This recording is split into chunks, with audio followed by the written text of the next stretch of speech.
Hi everyone, welcome to the Love Safety Net. I'm Kim. And I'm Steve, and in this video we're talking about balancing power as it relates to the second chapter in the Love Safety Net workbook. Which has had a change of name.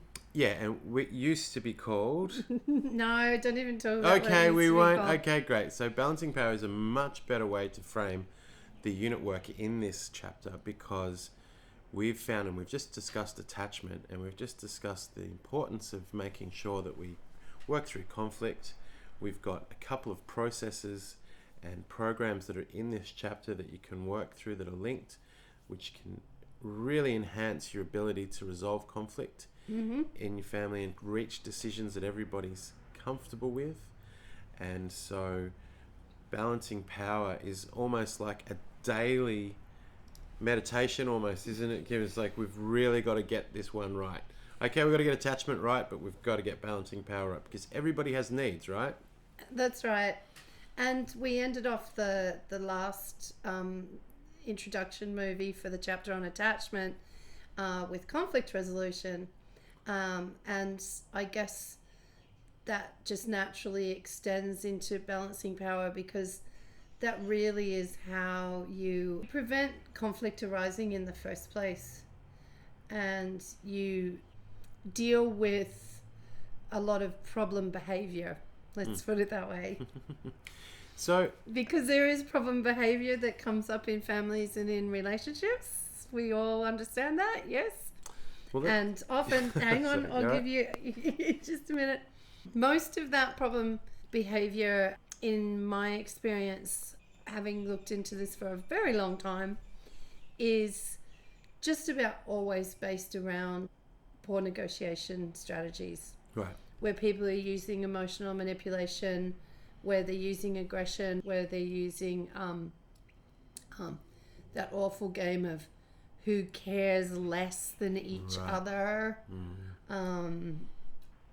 We do those things because we don't have a means of agreeing on things. We don't have a process for how we make decisions and how we agree. So, we've talked before, Kim, about how workplaces go to extreme lengths these days in the modern era to have a conflict resolution or a decision-making process formulated and made aware to everybody within the organisation. That hasn't necessarily translated to families so well. Or our government either. Yeah, right, okay. Well, we know that there's Corporate problems there, right? Businesses and companies tend to do this a lot better than most everybody else, and that's not saying that it always works, but you know, if you're running a business or a company, decisions do need to be made. And I'm certainly not saying that the corporate world is perfect. Certainly there's still a lot of corruption Yep. that goes on, but this is really all about trying to prevent that corruption, which you can even call it in a family. Absolutely. You know, It's exactly because what it is. if you get to a situation where one or two members of the family are doing most of the unpaid work, are not being respected by the other members, well, that really isn't a lot different to a corrupt government or a corrupt organisation. Yeah, a tyrannical system where there's a few people doing the unpaid work and all the lowly paid work, and everybody else taking advantage of that. But go ahead. You go ahead. Well, I was just going to say, Kim, that so before we talk about that, there's a tendency for a lot of people to want to think that their way is the only way to proceed. I know I'm guilty of that. I know when I'm facing a problem, I think, okay, well, we just deal with it by doing this. And I tend to go ahead and do that without consulting everybody. And of course, the things that are problems and we need to work through, there will be some kind of ripple effect with everybody else. So everybody needs to be involved in that process of deciding the conflict, not just my way of dealing with it, which is, I think we're all guilty of that to some degree. Yeah. Unless we become conscious of it, which this chapter's all about. So okay, so the chapter 2 in the Love Safety Net workbook was originally limiting abuse. That's what it was originally called. Now, the reason why that's changed to balancing power is because I just sort of came to realize that before we deal with limiting abuses of power, because that's really what it is, you know, what is abuse? Abuse is an abuse of power usually. Before you just jump straight into actually saying, okay, how do we handle that? I think it's really important that we actually have a positive structure of okay, what are we aiming at? What happens when it's happening well? And that took a really long time for us to develop as a family. Okay, sure did. Limiting the abuse happens in the beginning, but then it's like, okay, well, what do we replace it with? Right.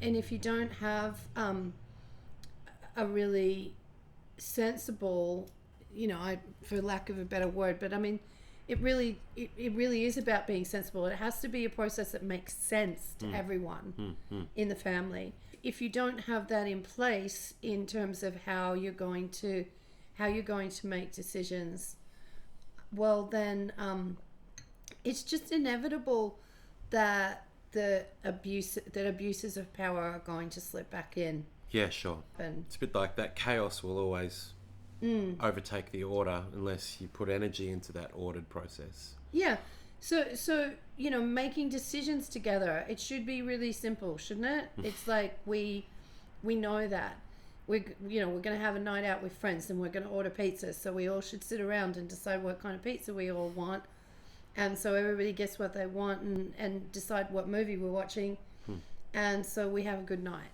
You know, really it should be basic. It should be basic that we need to come to a consensus. And without getting too political here, democracy isn't a consensus. No, right. It isn't. Do you know? It actually accepts a situation where people remain divided. Yeah. And, you know, I think that it's challenging for people when they first look at this chapter on balancing power. It's challenging in a number of ways. And maybe I'd like to get you to talk about one of those in a minute. But first, you know, which is should a man be the head of the family, and isn't that just the solution? Because if the guy is the head of the family. But before that, you know, there's the other one, the challenge that people have, that they go, well, getting everybody to agree on every decision, well, that's too hard. Yeah, right. How can we do that? And I mean, that comes back to you. You know, you would just get really impatient and really push. There's no time for that. We don't have time for that. Yeah. No, I know what needs to be done, and I can just push it through, and that's what should be done. Yeah. But it didn't work, did it? No. Well, it created an unhappy family, and where nobody was really getting what they wanted, and nobody had the well, there wasn't a process that was in place where everybody could outline their needs or their desires or their ideas about how we might solve the problem or how we might spend the money, and all of those questions that we do need to have a proper process in place for.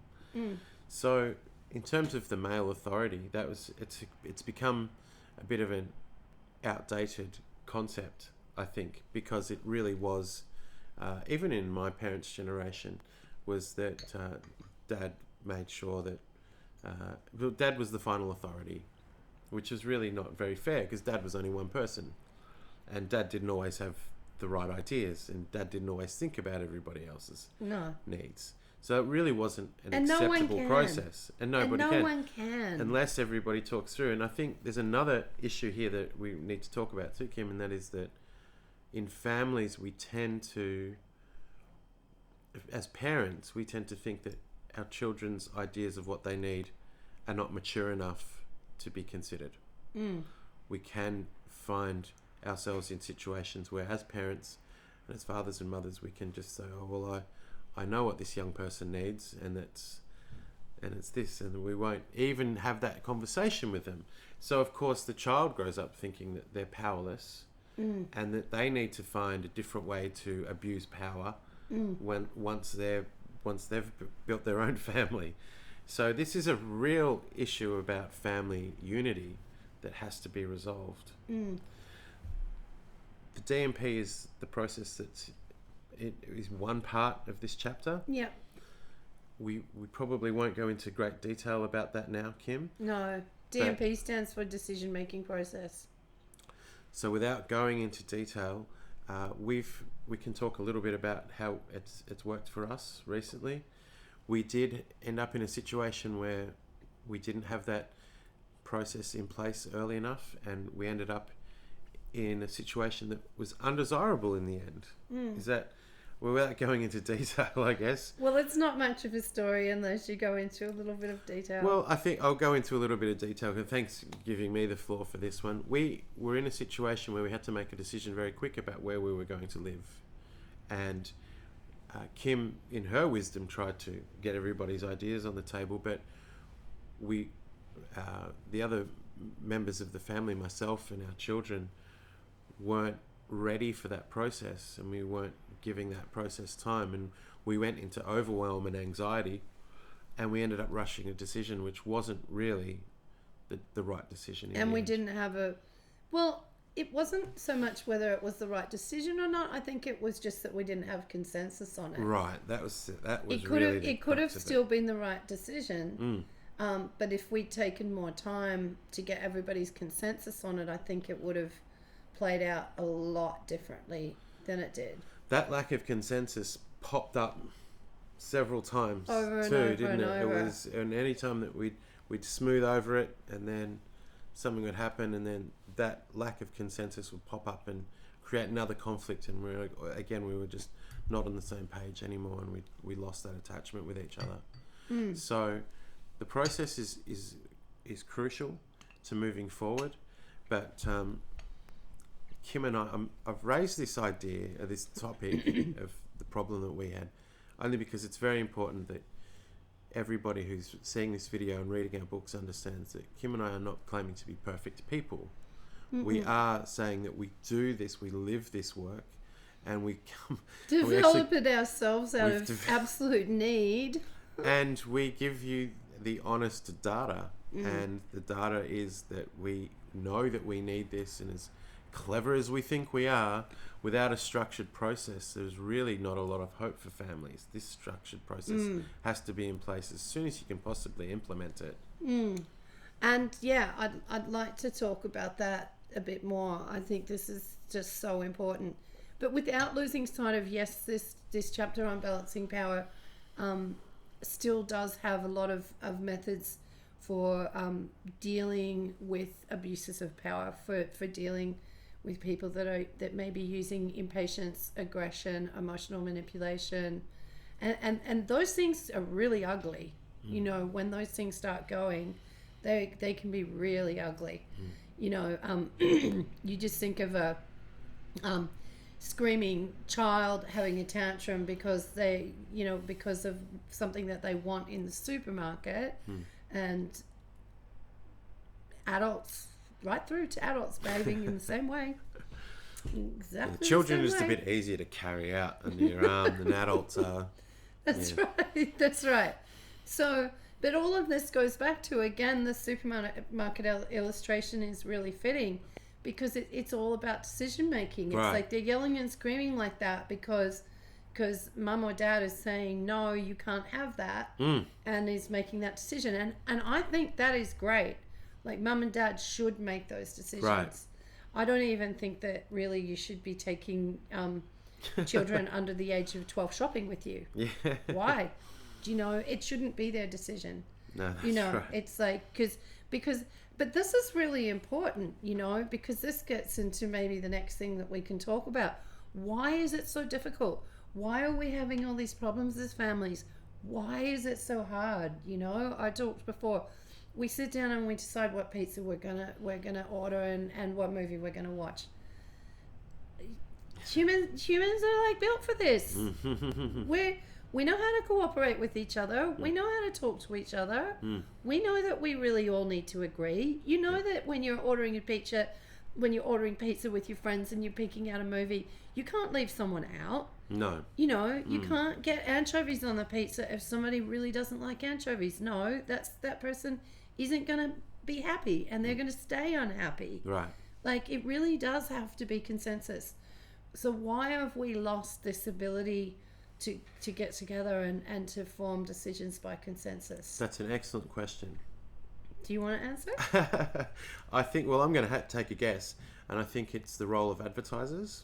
Absolutely. And we are certainly not conspiracy theorists, and this is not a conspiracy theory, but if you look at the data clinically, advertisers are there to perform a role, to sell their product to us, but more importantly, they want a seat at our table where we make decisions and negotiate with each other. The advertisers That's want what that they seat. want. That's everything that they do. They spend millions and millions of dollars, billions of dollars, creating communication strategies that find their way to our table when we're making decisions. And they're there talking to us when we're in here. That's right. There's the table right there. And when we start talking, we're affected by what the advertisers are telling us. Well, people don't think it affects them. And that's really understandable that we don't think it affects us, because it's kind of like I think it's so prevalent in our lives now. It's like, fish aren't aware of water. Right, sure. It's just everywhere now. It's everywhere, and all the time.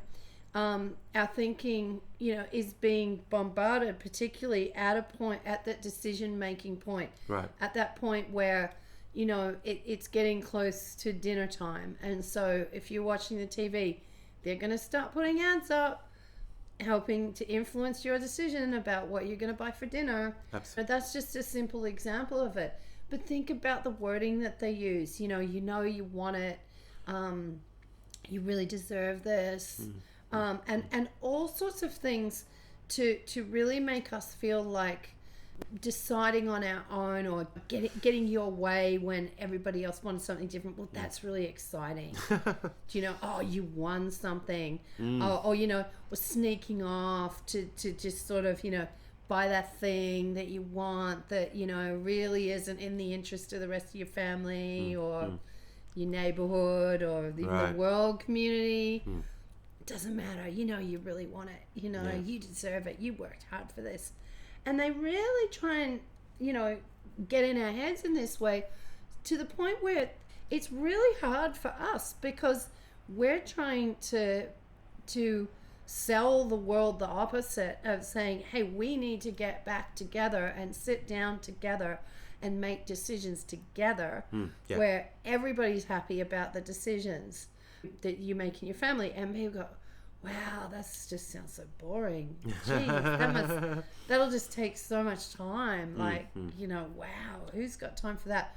Wow, how controlling, Gee, these guys must be really controlling mum and dad to just want to do that.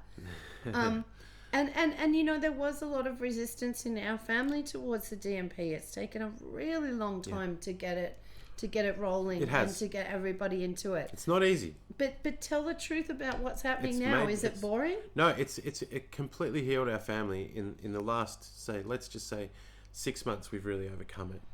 Whereas the last 2.5 years before that was, it was a disaster, at a low frequency disaster.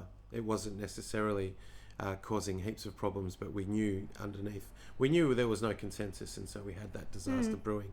But the DMP, the process, once we established it and once everybody got into the spirit of it, we really then got some traction, where we were able to, we had a long conversation with our youngest son, who was still relying on us a little bit recently, and that was really, really important. It was almost like we'd overcome a massive hurdle, and it's enabled Kim and I to get along better as a couple and as friends, and make better decisions. Absolutely. Make higher quality decisions.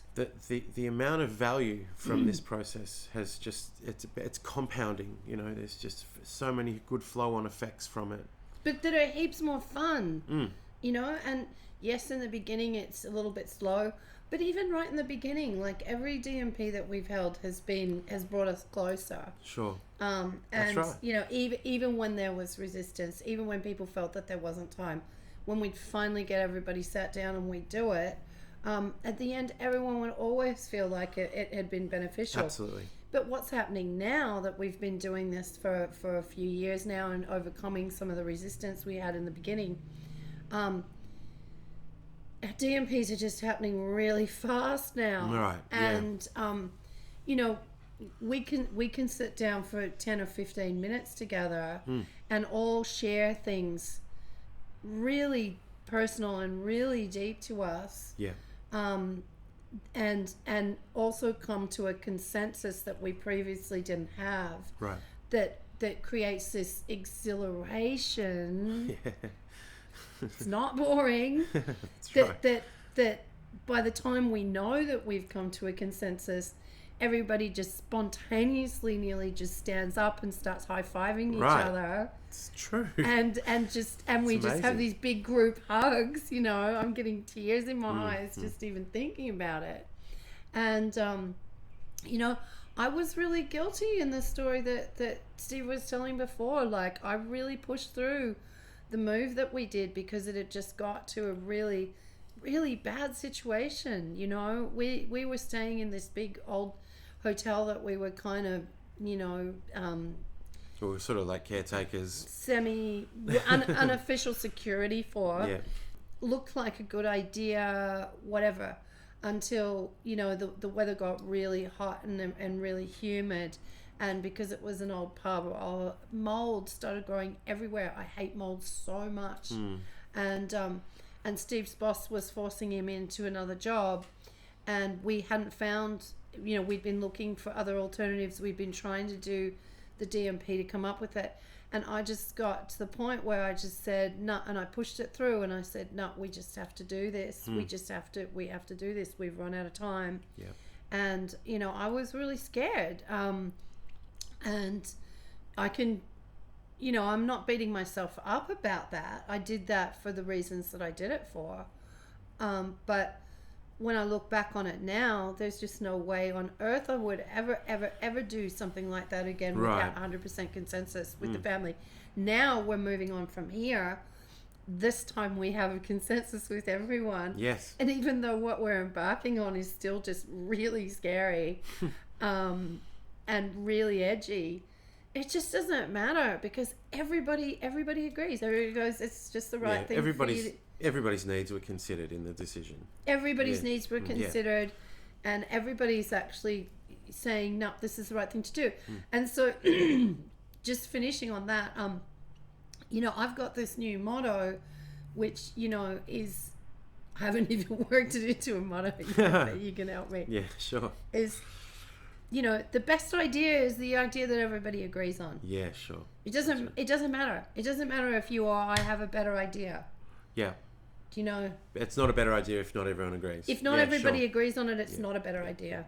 You know, and pushing through stuff that you don't have consensus on just always costs you down the line.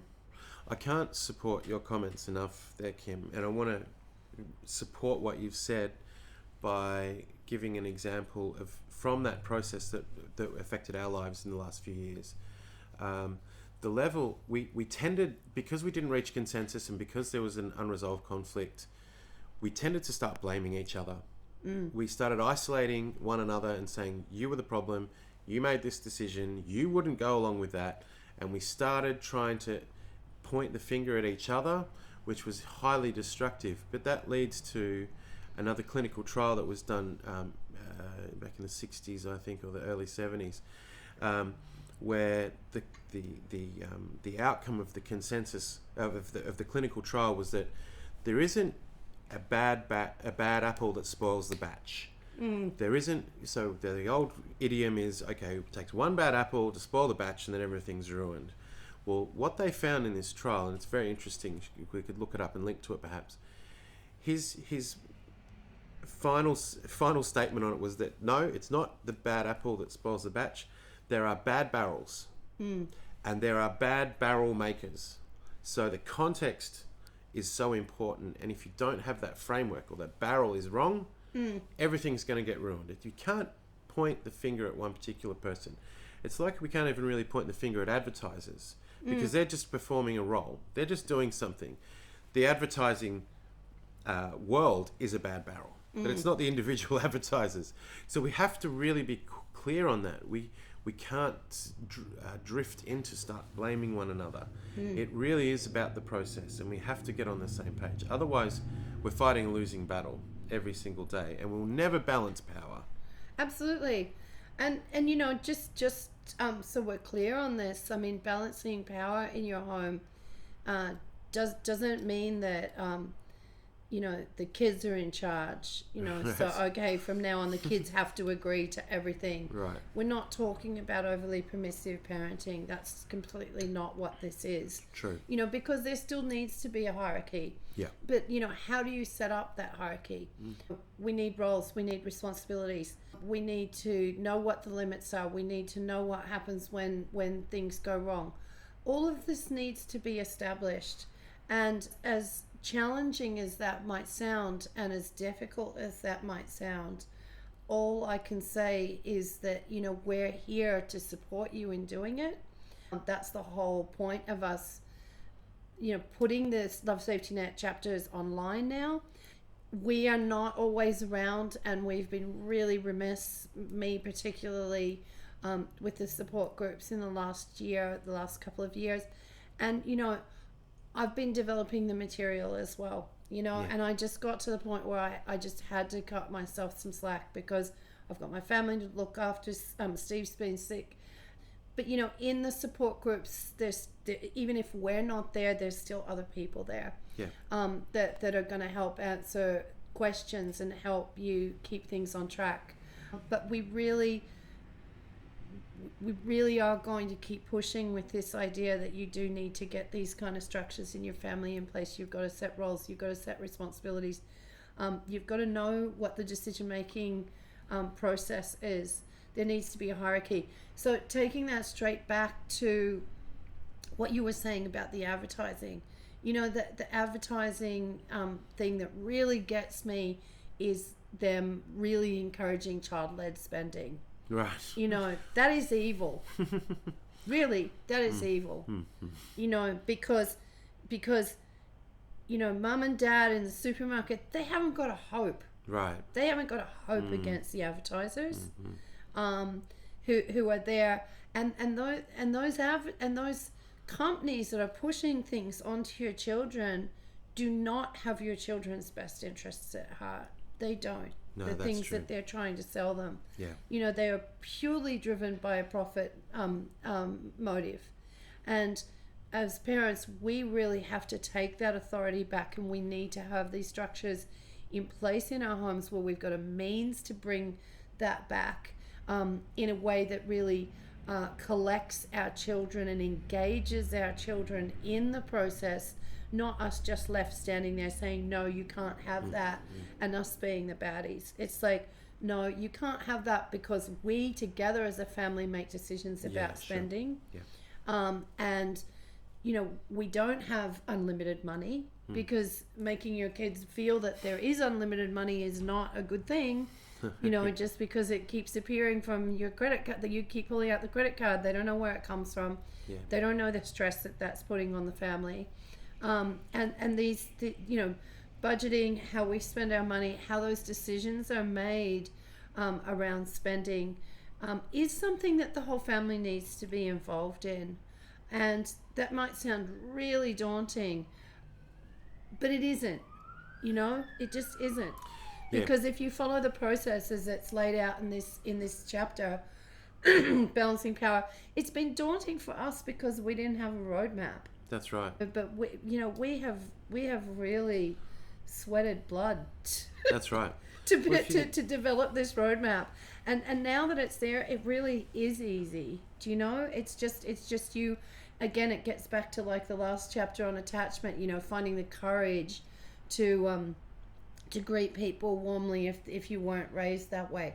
Again, this is just something that sometimes you just got to fake it until you make it. Yeah, absolutely. And kids and even if you don't have kids, you still need to do it with each other. Yeah. We if you can learn the rules to Monopoly or Scrabble and sit around a table and do that with your family, where you're able to do this with the DMP, there's no difference really. It's just basic rules and put the time aside to do it and follow through with it. And then once you've got that in place, well, you try and get that in place. If there's people in your family who are abusing power, that's going to become obvious really quickly, because they won't want to have anything to do with the DMV. That's right. So, and then there's strategies for how you deal with that. There's a lot more than just those details we've talked about in this introduction in the Balancing Power chapter. We do need to move on to the next video. So, Kim, thanks so much. This is a lot of fun talking about this stuff. We haven't done it for enough lately, have we? No, it's just so good to be back, and we're really looking forward to doing heaps more. We'll see you on the next video.